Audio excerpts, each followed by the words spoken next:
But now we learn that the original theatrical version of Blade Runner did not quite match the vision of director Ridley Scott, who has now re-edited the film. His director's cut will play in theaters before going to home video, where once again viewers will be able to see cop Harrison Ford on the trail of genetically altered humanoids known as replicants.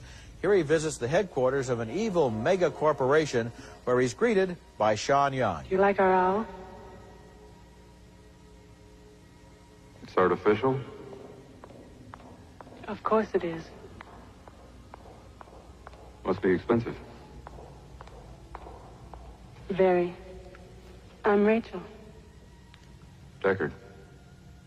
Rutger Hauer co-stars here in his first big Hollywood role as the leader of a band of rebel replicants. And of course, in a city with incredibly tall buildings, there has to be a duel on the roof of one of them. That was irrational of you. Not to mention, unsportsmanlike.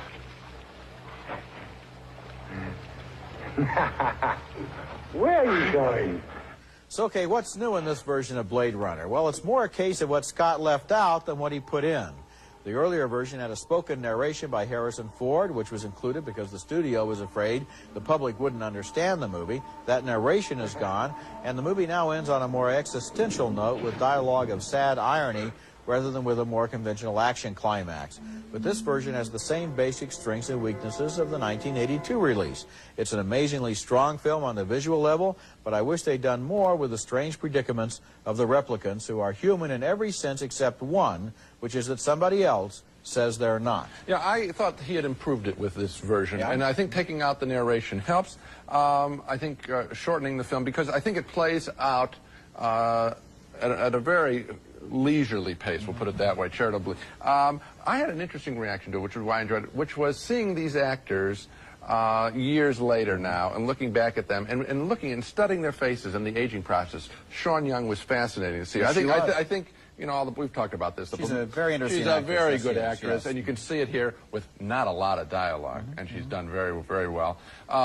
Seeing Rutger Hauer younger then, Harrison Ford, who has this fabulous ability to, with no dialogue, to make you care that what he's thinking about. It's a nice document, and also one more thing. I know Blade Runner's been real big in video stores.